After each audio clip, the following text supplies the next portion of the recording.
হ্যাঁ, 21 জুন পর্যন্ত না 21শে জুন পর্যন্ত এক্সটেন্ড করেছে, 18 তারিখে রেখেছে রেগুলার বেঞ্চে। আজকে মহামান্য প্রধান বিচারপতি না থাকার জন্য তার অ্যাসাইনমেন্ট যার ছিল ডিভিশন বেঞ্চ, মাননীয় বিচারপতি হরিশ টান্ডনজি এবং মাননীয় বিচারপতি হিরণময় ভট্টাচার্য, এদের বেঞ্চ এবং লাইভ প্রপার্টি মানুষের অগ্রাধিকার দিয়েছেন। এবং যে কমপ্লেনগুলো হয়েছে, রাজ্য জুড়ে প্রায় 10,000-এর মতো কমপ্লেন হয়েছে।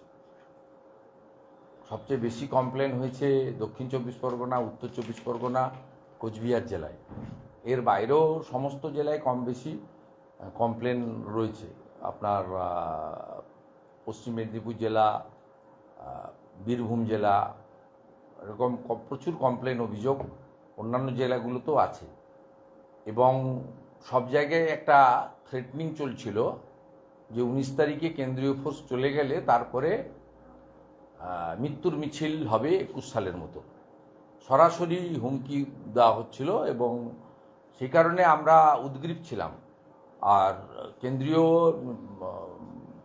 যে ফোর্স আছে এরা ইলেকশন কমিশনের অর্ডারে আছে, এবং যেহেতু ইলেকশন কমিশন অর্ডারটা এমসিসি চলাকালীনই দিয়েছিলেন, তাই 19 তারিখ ছিল লাস্ট। ইতিমধ্যে মুখ্যমন্ত্রী তারা যাতে বেরিয়ে যেতে চলে যেতে পারেন, সেই জন্য তিনি নবান্ন থেকে সরাসরি নির্দেশ দিয়েছিলেন স্কুল ছাড়তে হবে। স্কুলে থাকলেন কোন বাড়িতে থাকলেন সেটা নিয়ে তো আমাদের বিরোধী দলের বা বিরোধীদের মাথা ব্যথা বা জনগণের মাথা ব্যথা নয়। থাকার দায়িত্বটা রাজ্য সরকারের।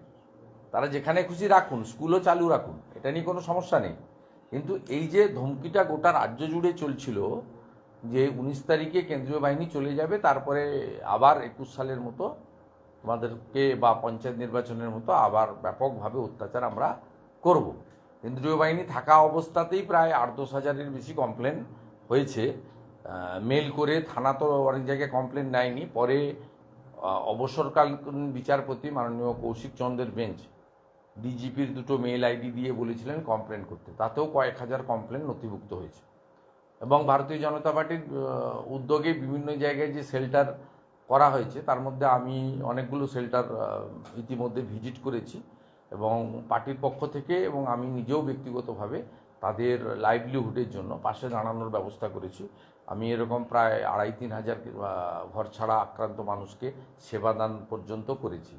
তা সেক্ষেত্রে আজকে আমি বাধ্য হয়ে সোমবার দিন ফাইল করেছিলাম, অন্য অনেকে করেছিলেন। আবার একটা পিটিশনও ছিল যে স্কুল থেকে কেন্দ্রীয় বাহিনী সরিয়ে দেওয়া হোক।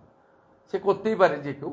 সব মিলিয়ে আজকে প্রধান বিচারপতি মহোদয়ের বেঞ্চে এটা 1 নম্বরে ছিল। তিনি না বসার জন্য তার যে অ্যাসাইনমেন্ট যিনি পেয়েছিলেন তিনি লিভ গ্র্যান্ট করেন, এবং তিনি এবং তার যে সহযোগী মাননীয় বিচারপতি ছিলেন তারা হিয়ারিং করার পরে তারা মানুষের প্রপার্টি, অ্যাসেট এটাকে অগ্রাধিকার দিয়ে 21 তারিখ পর্যন্ত সেন্ট্রাল ফোর্স থাকবে এক্সটেন্ড করেছেন। এবং 18 তারিখে রেগুলার বেঞ্চে এই মামলার হিয়ারিংয়ের জন্য বলেছেন। এবং সাথে সাথে যত অভিযোগ হয়েছে থানা স্তরে এবং ডিজিপি স্তরে ফিজিক্যালি বা মেলের দ্বারা, সমস্ত অভিযোগের একটা অ্যাকশন টেকেন রিপোর্ট এজিকে ডাইরেকশন দিয়েছেন জমা দেওয়ার জন্য। এবং এটা কন্টিনিউয়াস প্রসেসের মধ্যে থাকবে। আমরা চাই যে কেন্দ্রীয় নিরাপত্তা বাহিনী এখানে আরও বেশ কিছুদিন থাকুক এবং প্রত্যেকটা অভিযোগের তদন্ত সাপেক্ষে ব্যবস্থা নেওয়া হোক। এবং যারা বাড়ির বাইরে আছে, প্রায় 5-6 হাজার 7 হাজার মতো মানুষ বাড়ির বাইরে আছে, কেউ আত্মীয়র বাড়িতে, কেউ অন্য রাজ্যে, কিছু শেল্টার শিবিরে, বিভিন্ন জায়গায় ভারতীয় জনতা পার্টির কার্যালয়ে বা অন্যান্য জায়গায়, আশ্রমে অনেক জায়গায় আছেন, অতিথিশালায়, তারা যাতে নির্ভয়ে বাড়ি ফিরতে পারেন সেই ব্যবস্থা প্রশাসনের পক্ষ থেকে করা হোক, এটা আমরা চাইছি। এবং ভারতীয় জনতা পার্টির যারা জেলা স্তরে কার্যকর্তা আছেন বা যারা গত নির্বাচনে লড়েছিলেন, যাদের এলাকা সাফার করেছেন, তারা প্রত্যেকে চেষ্টা করছেন আমি রাজ্যের বিরোধী দলনেতা হিসেবে রাজ্যের শাসক দলের দ্বারা আক্রান্ত প্রত্যেকটা মানুষের পাশে দাঁড়ানোর আমার যেটুকু সীমাবদ্ধ ক্ষমতা আছে, অসীম ক্ষমতা নেই, তার মধ্যে আমি দাঁড়ানোর চেষ্টাও করেছি। আমি তাদের এলাকা পর্যবেক্ষণও করেছি, লিগ্যাল ব্যাটলও করেছি। ভবিষ্যতে সাংবিধানিক দায়িত্বে যারা আছেন তাদের কাছে নিয়েও আমি আক্রান্ত মানুষজনকে নিয়ে পৌঁছানোর চেষ্টা করব। একুশের পোস্টপল 21-এর যে বিধানসভা সেই একই কায়দায় তো দেখা যাচ্ছে, মানে সেম পোস্টপল ভায়োলেন্স। এবারে কায়দাটা একটু অন্যরকম। 21-এ 57 ডেথ হয়েছিল, এবারে ডেথ নেই, ইনজোর্ড প্রচুর, কিন্তু এবারে যেটা ভয়ঙ্করভাবে করা হয়েছে, বাজারে দোকানগুলো বন্ধ রাখা হয়েছে। ভারতীয় জনতা পার্টির সমর্থক বা যে বুথে ভোট পায়নি সেই বুথে এক কথায় বলা যেতে পারে হিন্দুদের দোকানগুলো বন্ধ রাখা হয়েছে, এবং মুসলিমদেরও আছে যারা আইএসএফ করেছেন বা বিজেপির সংখ্যালঘু মোর্চায় ছিলেন, এজেন্ট হয়েছেন, তারাও আমাদের শিবিরগুলোতে অনেক মুসলিম লোকজনও আছে। এরা চাইছে যে রাজ্যের একটা বড় অংশে যাতে আগামী দিনে বিরোধীদের কোনো অস্তিত্ব না থাকে। এবারে যেটা করছে সেটা মধ্যযুগীয় বর্বরতার মতো। রেশন বন্ধ করেছে কয়েক হাজার লোকের, রেশন তুলতে দেয়নি এই সপ্তাহের রেশন, ইলেকট্রিকের লাইন কেটেছে, ট্রান্সফরমার ফেলে দিয়েছে, এরকম বেশ কয়েকটা গ্রাম পাড়া রয়েছে।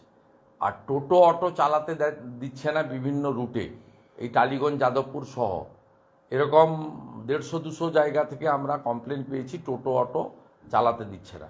আর দোকান যদি বন্ধ হিসাব ধরেন তাহলে হিঙ্গলগঞ্জ থেকে শুরু করে, বাদুড়িয়া থেকে শুরু করে, কোচবিহারের তুফানগঞ্জের রামপুর বাজার থেকে, দিনহাটার বেশ কিছু জায়গা থেকে শুরু করে, সামগ্রিক ক্যানিংয়ের বেশ কিছু জায়গা, জয়নগর কুলতলির বেশ কিছু জায়গা, সব মিলিয়ে আপনার প্রায় 1,500-2 হাজার দোকানদারকে এখনও পর্যন্ত তাদের দোকান খুলতে দেওয়া হয়নি, ব্যবসা করতে দেওয়া হয়নি।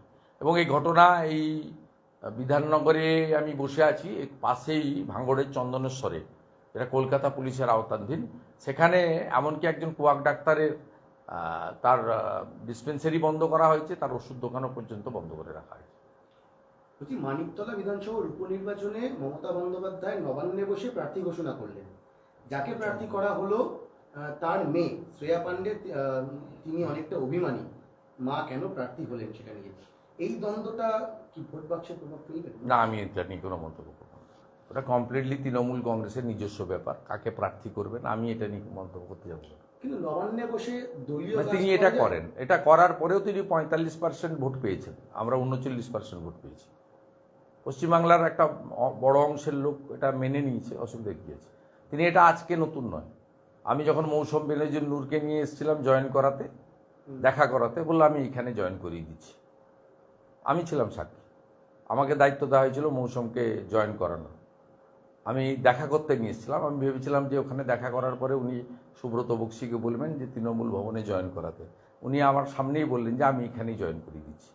ওইখানে তিনি নিচে বেরোনোর সময় দাঁড়িয়ে হলো গনি খানের পরিবারের একজন সদস্য আমাদের দলে এলেন। আগে আবু হাসেম খান চৌধুরী ছিলেন, লেবুবাবু, আরেকজনকে আমরা পেলাম, আমরা শক্তিশালী হলাম। তো এটা উনি করেন এবং পশ্চিমবাংলার লোক এটা মেনে নিয়েছে, মেনে নিয়ে ওনাকে ভোট দেন, অনেকে দেন না, অনেকে ভোট দেন। অতএব এটা যখন মানুষ মেনে নিয়েছে তখন এটা নিয়ে আমার আর সমালোচনার কথা কিছু। শুভেন্দুদা, গতকালকে আরেকটি নজিরবিহীন ঘটনা দেখা গেল, তিনি প্রশাসনিক বৈঠক করলেন মমতা বন্দ্যোপাধ্যায়। সেখানে মূলত দুটি তার উদ্বেগের প্রশ্ন। একটি প্রশ্ন হচ্ছে যে তার বৈঠকের সব তথ্য বাইরে পাচার হয়ে যাচ্ছে, আমার কাছে আছে, অন্যদের কাছে আছে, এখনো আছে। উনি ভাবছেন না 29-12 হয়েছে বা উনি 45%, আমরা 39% ভোট পেয়েছি, থামেনি, এখনো আসছে। ওনার মিটিংয়ে যা যা হয়েছে সব আমি জানি, তথ্য। আর একটা কাঁথিতে তো আপনার ঠিকানা, সেই সময়তে কাঁথিতে আমি একা থাকি না, কাঁথিতে আরো অনেক লোকজন থাকে। তা উনি উনার একজন রাষ্ট্রমন্ত্রী ওখানে থাকেন, উনি যেদিন বলবেন আমার কাছে যায় সেদিন আমি উত্তর দেবো। তা উনি ক্লিয়ার করে বলুন। তিনি জানেন না মনে হয় যে ওনার যা বিদ্যা বুদ্ধি, উনি তো নিম্ন মেধার, কাঁথির লোকজন পড়াশোনায় অনেক হাই কোয়ালিটি, ওখানে বাড়িতে বাড়িতে গ্র্যাজুয়েট পাবেন, মাস্টার ডিগ্রি পাবেন। কাঁথির রাধা বিনোদ নাথ সহ অনেকেই ইউরোপে থাকেন, পড়াশোনা মানে পড়ান, লেকচারার, অনেক ডাক্তার বিদেশে থাকেন। তা আপনার কাঁথির কাছে একজনের বাড়ি আছে দেশপ্রাণ বীরেন্দ্রনাথ শাসমল, যিনি কংগ্রেস অধিবেশনে অপমানিত হয়েছিলেন, খালি পায়ে বেরিয়ে গিয়ে অবিভক্ত পরগনা, অবিভক্ত মেদিনীপুরে ট্যাক্স বিরোধী বন্ধ আন্দোলন করেছিলেন। এবং একমাত্র হিন্দু মানুষ, মানে হিন্দুদের প্রথা আছে তো, মানে বৈষ্ণব ছাড়া অন্যদের দাহ করতে হয়, তো ওনাকে দাঁড় করিয়ে পোড়ানো হয়েছিল। উনার নামে আপনার কলকাতার রাস্তাও আছে, দেশপ্রাণ শ্বাসমূল রোড। অর্থাৎ তিনি শুভেন্দু অধিকারীকে আক্রমণ করতে পারেন, কারণ তিনি আমার কাছে হেরেছেন, যন্ত্রণা আছে। 1956টা বেড়ে 8,000-এর কাছাকাছি গেছে। তারপরে আমার জেলাতে কার্যত শূন্য করে দিয়েছি উনার পার্টিকে আমি। 16টার মধ্যে 15টা বিধানসভায় লিড আছে। তা সব মিলিয়ে উনি কিছুতেই না পারছেন ভোটে আমাকে হারাতে, না পারছেন ব্যক্তিগতভাবে আমাকে থামাতে। এই কারণে উনি রাগ, হিংসা আর প্রতিহিংসার বশবর্তী হয়ে এগুলো করছেন। কিন্তু কাঁথিকে দয়া করে অপমান করবেন না।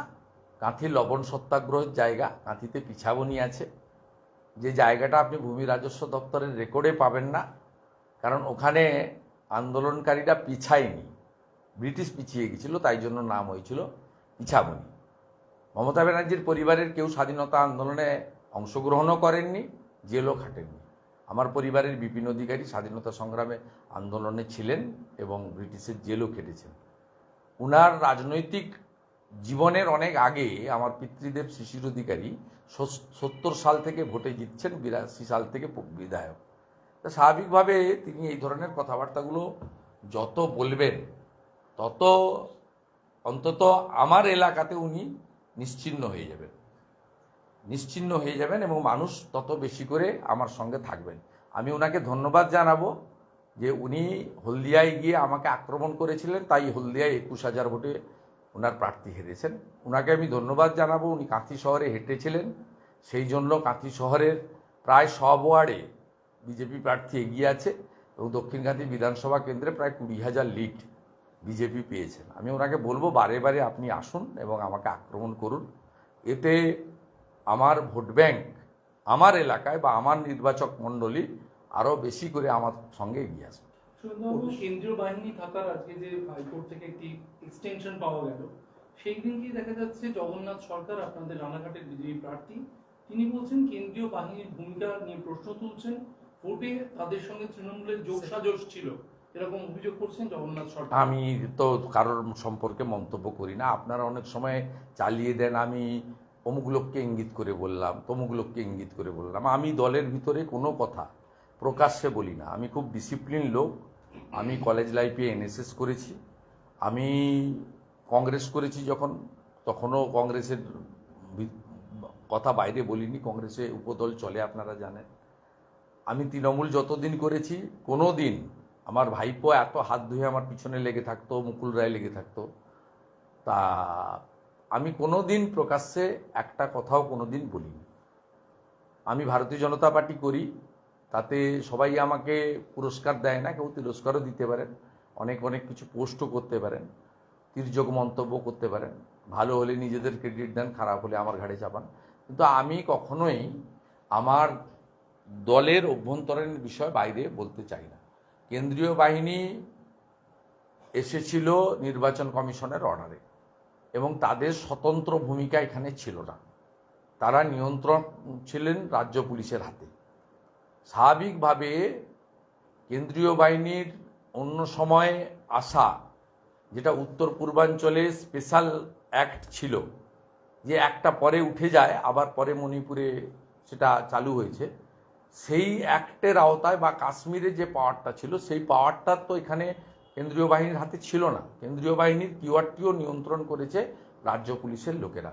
তাই আমি আমার সম্মানীয় কলিগ, আমাদের ভারতীয় জনতা পার্টির মধ্যে সবচেয়ে হাইয়েস্ট ভোটে জিতেছেন 1,84,000 ভোটে, এবং বিশিষ্ট শিক্ষক সম্মানীয় জগন্নাথ সরকারের কোনো মন্তব্য নিয়ে সংবাদ মাধ্যমের কাছে আমি কোনো মন্তব্য করব না। আমি নিজেও আমার কিছু বলার থাকলে আমার ফোরাম আছে, সেখানে আমি বলি, এবং আমার সে বলার সুযোগ রয়েছে। কারো মাধ্যমে যেতে হয় না, সরাসরি বলার সুযোগ রয়েছে। তাই আমি প্রকাশ্যে এসবের মধ্যে নেই। উপনির্বাচনের প্রস্তুতি, যেহেতু 10ই জুলাই উপনির্বাচন এবং তৃণমূলের তরফে প্রার্থী নাম প্রায় ঘোষণা করে দেওয়া হচ্ছে, সেই সময় দাঁড়িয়ে আপনারা যেহেতু প্রধান বিরোধী দল, রাজ্য সভাপতিকে কেন্দ্রীয় মন্ত্রী করে দেওয়া হয়েছে, রাজ্য বিজেপি কতটা প্রস্তুত এই চার? আমি এটা নিয়ে একদমই কোনো মন্তব্য করব না। তার কারণ আপনাদের একটা জিনিস ভুল হচ্ছে, যে প্রার্থী নির্বাচন প্রচার কৌশল এই সবটাই কিন্তু সংগঠন তৈরি করে। ভারতীয় জনতা পার্টিতে সংগঠনের একটা সিস্টেম রয়েছে। আমি রাজ্যের কোর কমিটির সদস্য, 15 জন না 18 জন আছে। সেই কোর কমিটির মিটিংয়ে যদি ডাকে, সেখানে যদি আমাকে কিছু বলতে বলা হয় বা আমি মনে করি যে বলবো বা সাইলেন্ট থাকবো, অনেক সময় সাইলেন্ট থাকি, আর অনেক সময় বলার যদি প্রয়োজন মনে করে বলি, আবার জিজ্ঞেস করলেও নির্বাক থাকি না, উত্তর দেওয়ার চেষ্টা করি। তা সেখানেই বলবো, কিন্তু আমি এটা নিয়ে সামগ্রিকভাবে পার্টিকে প্রতিনিধিত্ব করি না, সংগঠন করে। এটা নিয়ে জানতে গেলে আমাদের প্রধান মুখপাত্র শ্রমিক ভট্টাচার্যের কাছ থেকে জানতে হবে, যিনি প্রত্যেক দিন সাংবাদিকদের সামনে থাকেন। এটা নিয়ে জানতে গেলে কনসার্নিং জেলার যারা সভাপতিরা রয়েছেন তাদের কাছ থেকে জানতে হবে। আমার কাছে এবারে আমার রোলটা কি হবে, 4 জায়গায় প্রার্থী হওয়ার পরে পার্টির স্টেট অফিস থেকে প্রচারের জন্য যদি আমাকে বলে, আমি আমার নিজের গাড়িতে, আমি তো সরকারি গাড়ি চড়ি না, আর পার্টি থেকেও তেল নিই না, আমি নিজে তেল ভরে আমার বাড়ির পয়সায়, পেট্রোল পাম্পটা আছে, কয়েক লক্ষ টাকা রোজগার আছে, বৈধ রোজগার, সেই তেল ঢুকিয়ে আমি যাবো। আর যদি রায়গঞ্জে প্রচারে যেতে হয়, ফিরতে পারবো না, ওখানে থাকতে হবে, তাহলে মালদাতে হোটেল ভাড়াটাও আমি নিজে পেমেন্ট করে থাকবো। এবং যেখানে যেখানে আমাকে প্রচার করতে বলা হয় আমি সেখানে প্রচারে যাই। সংগঠিত করার কাজটা আমার নয়, কেবলমাত্র আমার জেলাতে পার্টির সংগঠনের লোকেরা, তারা রাজ্যের নির্দেশিকাও যেমন পালন করেন, আমার পরামর্শটাও মেনে চলেন। এর বাইরে সাংগঠনিক ব্যাপারে আমি কোনোদিন হস্তক্ষেপ করি না, ভবিষ্যতেও করার কোনো ইচ্ছা নেই। অভিষেক বন্দ্যোপাধ্যায় সাময়িকভাবে রাজনীতি থেকে বিরতি নিয়েছেন। অনেকে বলছেন মানিকতলার উপনির্বাচনের প্রার্থী কে হবেন তা নিয়ে দ্বন্দ্ব মমতা বন্দ্যোপাধ্যায়ের সঙ্গে। এইটা ওনার ব্যক্তিগত ব্যাপার। আমি কেউ, ধরুন আমারও যদি কোনো এতদিন কন্টিনিউয়াস প্রচার করলাম, আমারও যদি মনে হয় যে 2 দিন আমি বেড়াতে, তো আমি যাই না, আমার নিজস্ব কোনো কাজ আছে বা আমি কোথাও একটা যাব, আমি সনাতনে বিশ্বাস করি, কোনো মন্দিরে পুজো দিতে গেলাম, উড়িষ্যাতে এতদিন পরে সরকার হয়েছে, জগন্নাথ দেবের দর্শন করতে গেলাম, সেটা তো আমি বলে যেতে পারি। উনি সোশ্যাল মাধ্যমকে এখন সবাই ব্যবহার করেন, উনি করেছেন, ওনার ওটা ব্যক্তিগত সিদ্ধান্ত। আমার এটা নিয়ে কোনো মন্তব্য করা ঠিক হবে না, আর কাল্পনিক প্রশ্নেও আমি যাব না। আমাকে যা বলতে হবে সবটাই আন্দাজ করে বলা উচিত না। ওনাদের মধ্যে কি হচ্ছে, কেন তিনি বিশ্রাম, মানে লাগাতার প্রচার হয়তো করেছেন, ভোট সামলেছেন, তার জন্য উনি যাচ্ছেন, না ওনার চোখে একটা সমস্যা আছে সেটার জন্য চিকিৎসার জন্য যাচ্ছেন, না কিছুটা বিরতি নিচ্ছেন, আবার নতুন করে ভাববেন, না অন্য কিছু, এগুলো যেটাই আমি বলি না কেন এটা আন্দাজে বলা হবে, এর কোনো প্রামাণ্য যুক্তি আমার কাছে থাকবে না। তাই কারো ব্যক্তিগত বিষয়ে মন্তব্য করা ঠিক। সুরেন্দ্রবাবু, যে কথা বলছেন যে কলকাতার বিভিন্ন আবাসনে কোথাও দেখা গেছিল অটো মিছিল, কোথাও দেখা গেছিল আবর্জনা ফেলে দেওয়া হচ্ছিল গেটে, মুখ্যমন্ত্রীর নির্দেশে ক্ষমা চাইলেন কাউন্সিলর, অটো নিয়ে আবাসনের ভেতর বিজয় মিছিল করায়। এই যে একবার বিজয় মিছিল করা হলো অটো নিয়ে আবাসনের মধ্যে, এবার আবার মুখ্যমন্ত্রীর নির্দেশে ক্ষমা চাওয়া হলো, কিভাবে দেখছেন এটা? না, এটা মুখ্যমন্ত্রীর প্রশ্রয় হয়েছে, কারণ মুখ্যমন্ত্রী এই কালচারটা 2013 সাল থেকে শুরু করেন। 11 সালে মুখ্যমন্ত্রীর ভূমিকা যথেষ্ট ইতিবাচক ছিল, আমি ওনার সহযোগী ছিলাম, আমি প্রচারক ছিলাম। 2011 সালে মাননীয় মুখ্যমন্ত্রীর পরে সবচেয়ে বেশি সভা আমি করেছিলাম 11 সালের বিধানসভা ভোটে। আমি সেই সময়ে মাননীয় মুখ্যমন্ত্রীকে পরিষ্কার, আমি মহাকরণে তখন তিনি বসতেন, বলতে শুনেছি, এবং আমাদেরকেও তিনি বলেছেন যে একটা বড় অংশের মানুষ বামফ্রন্টকে ভোট দিয়েছে, তাদেরকে আমাদের পক্ষে আনতে হবে। তাই আমরা যেটা বলেছি, বদলা নয় বদল চাই, সেটা করতে হবে। কিন্তু 13 সালে আমি নিজে দেখেছিলাম, যখন বিজ্ঞান ভবনে আমাদের অর্থ কমিশনের সভায় গেটে যখন ভাই ঋতব্রতর নেতৃত্বে হামলা হলো মুখ্যমন্ত্রীর উপরে, অমিত মিত্রর উপরে, সুব্রত মুখার্জির উপরে, সেই সময় সেই রাত্রেই নির্দেশ এসেছিল সমস্ত পার্টি অফিস ভেঙে গুড়িয়ে দেওয়া। সিপিএমের এক রাত্রে 3,500 পার্টি অফিস ভেঙে গুড়িয়ে দেওয়া হয়েছিল। এবং 13 সাল থেকে সমানে এই কালচারটা চলছে, এবং বিরোধীদের জব্দ করো, বিরোধীদেরকে হেনস্থা করো, যত রকম পারো করো, এবং 21 সালের পরে লাগাতার 1 বছর আমার বাড়ি আক্রান্ত হয়েছে, যেখানে আমি সপ্তাহে 1-2 দিন থাকি কিনা, মানে নাইট স্টে করার জন্য রাতে থাকি কিনা খুব সন্দেহ আছে। সেটা আক্রান্ত হয়েছে এবং আমার মা বাবা সিনিয়র সিটিজেন, তারা ভীষণভাবে আক্রান্ত হয়েছেন।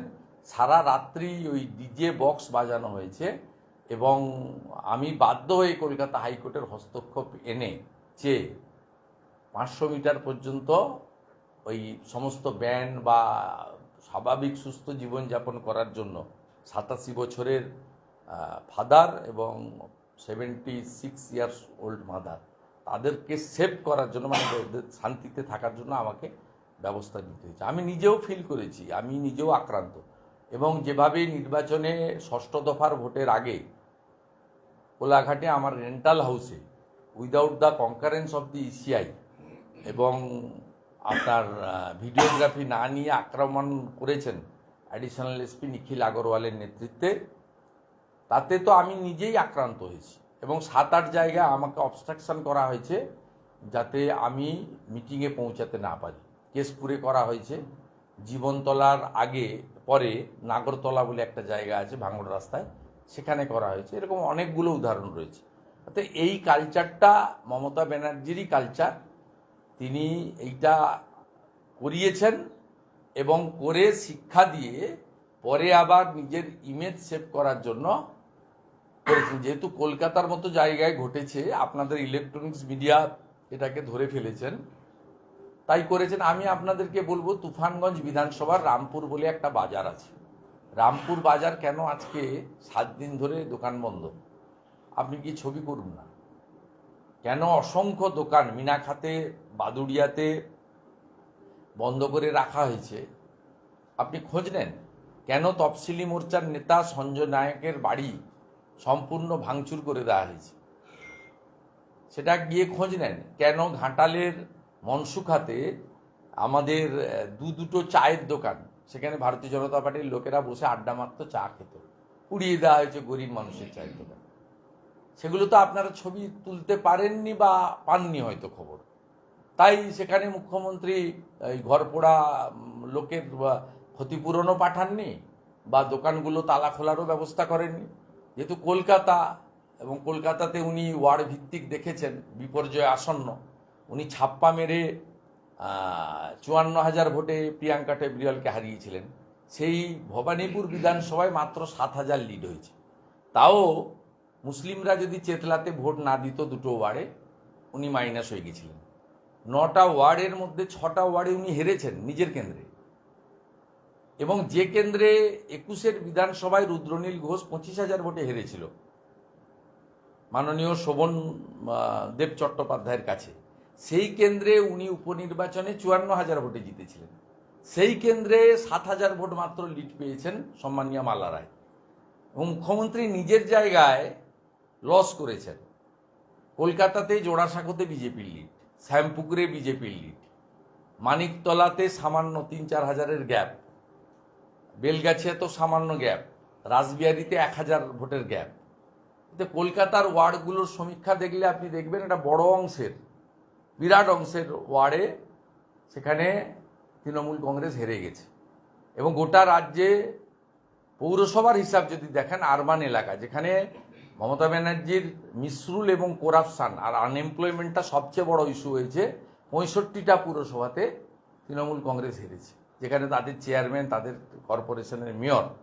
তাই মমতা ব্যানার্জি কলকাতার আবাসনের এই ঘটনাটাকে তিনি তার ড্যামেজ হয়েছে মনে করেছেন, ড্যামেজ রিপেয়ারিং করার জন্য কাউন্সিলরকে পাঠিয়ে ক্ষমা চেয়েছে।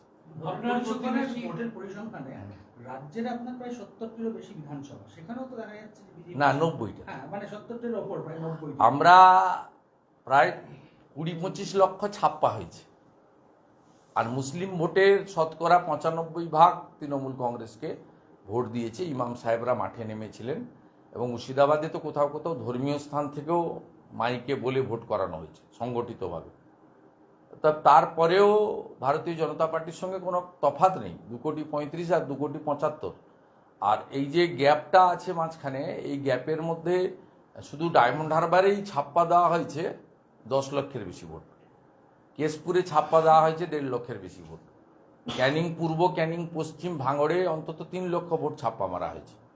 এরকম গোটা রাজ্যে হিসাব করলে যে অন্তত 25 লক্ষ ভোট ছাপ্পা দেওয়া হয়েছে, অন্তত 15 থেকে 20 লক্ষ হিন্দু ভোটারকে ভোট দিতে দেওয়া হয়নি, আটকে দেওয়া হয়েছে। এই অসংখ্য গ্রাম আছে, আপনি যদি কালকে ক্যামেরা নিয়ে যান, গ্রামের লোক বলে দেবে যে আমরা ভোট দিতে পারিনি।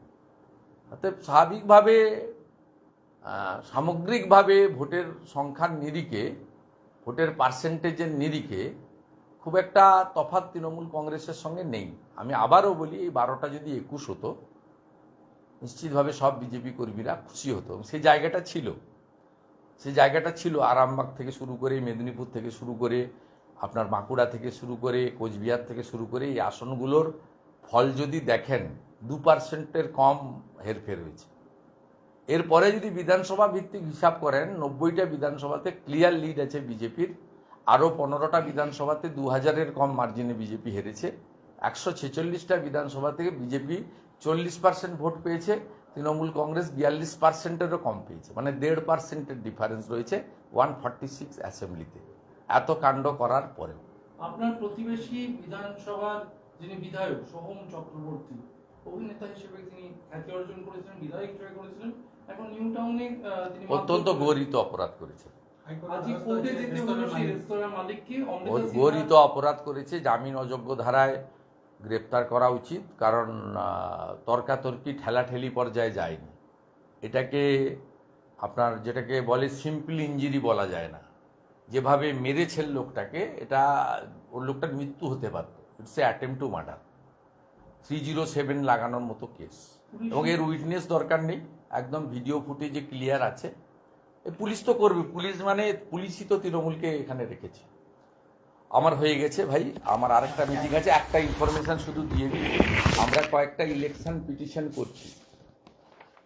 আমি বলেছিলাম আপনাদের বুধবার দিন জানাবো, আজকে বুধবার জানিয়ে দিচ্ছি। আমরা আগামী সপ্তাহে সোমবার কোর্ট বন্ধ আছে, মঙ্গল বুধবারই ফাইল করছি। হিরণময় চট্টোপাধ্যায় ঘাটালে তিনি ইলেকশন পিটিশন করছেন 1951 সনে পিপুলস অ্যাক্ট দিয়ে।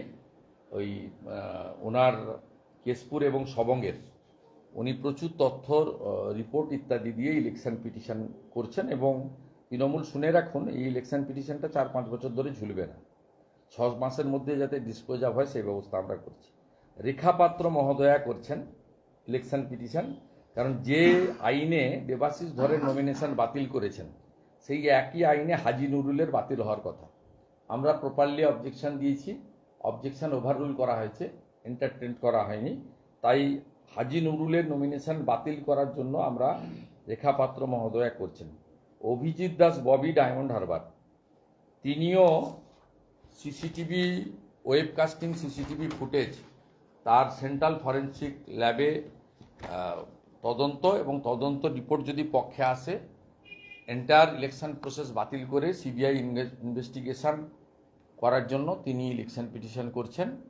আর ইলেকশন পিটিশন করছেন ডাক্তার অশোক কান্ডারি। এই 4টা ইলেকশন পিটিশন মঙ্গল বুধবার দিনই কলকাতা হাইকোর্টে ফাইল করার সিদ্ধান্ত হয়েছে। এক্ষুনি আমি প্রার্থীদের সঙ্গে মিটিং করেছি। সাথে সাথে আরেকটা বিষয় আমাদের নোটিশে এসছে। আমি শনিবার দিন কোচবিহার যাব, ফিরে এসে আপনাদের তথ্য আরও দিতে পারবো। 18 রাউন্ড পর্যন্ত মাননীয় নিশীথ প্রামাণিক এগিয়েছিলেন, 19-20 রাউন্ডে তাকে হারিয়ে দেওয়া হয়েছে। এবং খুব আশ্চর্য হয়ে যাবেন, যেটা কোনো এই জয় পরাজয়, দিল্লির সরকার, রাজ্যের ফল নিয়ে আপনারা সবাই ব্যস্ত হয়ে গেছিলেন, আমরাও ব্যস্ত হয়ে গেছিলাম, সবাই মিলে ওভারলুক করে গেছি আমরা। সেটা হচ্ছে ইভিএমের যে নম্বর, সেই নাম্বারের সঙ্গে 17C ফর্মের নাম্বার কোচবিহারে 19 এবং 20 রাউন্ডে মেলেনি। এবং এর জন্য যারা প্রতিবাদ করেছিলেন, ভারতীয় জনতা পার্টির 2জন গণনা এজেন্টকে হলের মধ্য থেকে গণনা শেষ হওয়ার আগে জেলা শাসকের নির্দেশে পুলিশ গ্রেপ্তার করে। তারা 5 দিন জেল খেটে গত পরশুদিন বেল পেয়েছেন। আমরা কোচবিহারের বিষয়টাও খোঁজ খবর নিচ্ছি। যেহেতু 30 দিনের মধ্যে ইলেকশন পিটিশন করতে হয়, আমাদের হাতে কিছুটা সময় আছে। আপাতত 4টি ইলেকশন পিটিশন মঙ্গল বুধবারের মধ্যে হাইকোর্টে হচ্ছে। আর কোচবিহারের ব্যাপারেও আমরা যে তথ্যগুলো পেয়েছি, এই তথ্যের সমর্থনে কাগজপত্র, ডকুমেন্ট জোগাড় করে সেটা নিয়েও আমরা যাব। ইভিএমের নাম্বারের সঙ্গে প্রিজাইডিং অফিসারের দেওয়া 17C ফর্মের নাম্বার বহু বহু ইভিএমে কোচবিহারে মেলেনি, এটা রাজ্যের হয়তো অন্য জায়গায় হয়েছে। তাই এইটা নিয়ে আমরা এবং প্রতিবাদকারী গণনা এজেন্টকে গণনা কেন্দ্র থেকে জেলা শাসকের নির্দেশে পুলিশ গ্রেপ্তার করেছে হল থেকে, বিফোর কাউন্টিং। এটা করতে পারেন না। যাদের গ্রেপ্তার করেছে তাদের পরিবার, তাদেরকে দিয়ে রিটও করাবো কলকাতা হাইকোর্টে, এবং ইলেকশন পিটিশনের জন্য নিশীথ প্রামাণিক মহোদয়কে আমি বলেছি, তিনি যা যদি মনে করেন তিনিও এগোবেন, আর বাকিটা আমি শনিবার গেলে ওখানে কথা বলবো। অশোক কান্ডারির অভিযোগ কি? অশোক কান্ডারির অভিযোগও same, CCTV footage, web casting, এবং একই ব্যক্তি ভোট দিয়েছেন, এবং যেখানে থাম্ব ইমপ্রেশন নেওয়া হয়েছে ওই সিগনেচার বা থাম্ব ইমপ্রেশনকে ফরেন্সিক করার জন্য তিনি চেয়েছেন। কারণ ক্যানিং পূর্ব পশ্চিমে ক্যানিংয়ে ব্যাপকভাবে জাল ভোট দেওয়া হয়েছে, ব্যাপকভাবে 1,70,000 60,000 করে এক একটা সিটে লিড হয়েছে। বাসন্তীর বড় অংশে করেছে। দাদা, চারটে কেন্দ্রে seal হয়ে গেছে দাদা, চারটে চারটে কেন্দ্রে আমরা আজ কাগজ রেডি করে ফেলেছি উইথ ডকুমেন্ট। মমতা ব্যানার্জি যেমন আমার বিরুদ্ধে কেস করেছেন কোনো ডকুমেন্ট ছাড়া, 3.5 বছর হয়ে গেছে, কোনো ডকুমেন্ট নেই, তিনি কানে শুনে করে দিয়েছেন। আমরা সব ডকুমেন্ট, ভিডিও ফুটেজ, তথ্য দিয়ে করেছি, এবং প্রিজাইডিং অফিসাররাও অনেকে কমপ্লেন লিখে দিয়ে গেছেন, যা যা হয়েছে তারা দেখেছেন। আর আমাদের ডায়মন্ড হারবারে এবং কেশপুরে আমরা প্রচুর ভিডিও ফুটেজ পেয়েছি। আর রেখাপাত্রর ইস্যুটা তো কোনো বিষয়ই নয়, কারণ সেটা আইনে পরিষ্কার লেখা আছে যে before submit of the nomination NOC দিতে হবে। সেম গ্রাউন্ডে দেবাশিস ধরের নমিনেশন বাতিল করেছেন, আর সেম গ্রাউন্ডে প্রপার টাইমে, ডিউ টাইমে, ডিউরিং স্কুটিনি অবজেকশন দেওয়ার পরেও হাজি নুরুলের নমিনেশন রেখে দিয়েছেন। হাজি নুরুলের নমিনেশন থাকবে না, থাকতে পারে না, আইনে একদম পরিষ্কার লেখা আছে। দাদা, একটা এই রাজনীতির বাদ দিয়ে অন্য প্রসঙ্গ, নিট পরীক্ষা, নিট ইউজি, মানে মেডিকেলের স্নাতক স্তরে যে প্রবেশিকা পরীক্ষা, সেটা নিয়ে একটা অভিযোগ আসছে। সুপ্রিম কোর্টে মামলা দায়ের হয়েছে। পরীক্ষার্থীদের একটা বড় অংশ তারা বলছে আরেকবার দরকারে পরীক্ষা নেওয়া হোক স্বচ্ছতা বজায় রাখার জন্য, কারণ এটা জীবনের অন্যতম বড় একটা পরীক্ষা। আপনার অভিমত কি? আমি না জেনে বলবো, আমি না জেনে বলবো না, আমি শুনলাম আপনার কাছ থেকে প্রথম। আমি মাননীয় শিক্ষামন্ত্রী ধর্মেন্দ্র প্রধানের সঙ্গে আমার খুব ঘনিষ্ঠ যোগাযোগ আছে, আমরা দু ভাই। অর্থাৎ নন্দীগ্রামের নির্বাচনে উনি আমাকে থেকে সাহায্য করেছেন। আমি ওনাকে ফোন করবো একবার, উনি আজকে ব্যস্ত ছিলেন, উড়িষ্যায় সরকার হলো, কালকে ফোন করে জেনে আমি দেখছেন। নিটটা নিয়ে হ্যাঁ, আমাকে জানতে হবে, না জেনে শুনেই বলবো না। কানে হাত দিতে হয় আগে, টাকের পিছনে ছুটতে নেই। চা কফি হয়ে গেছে?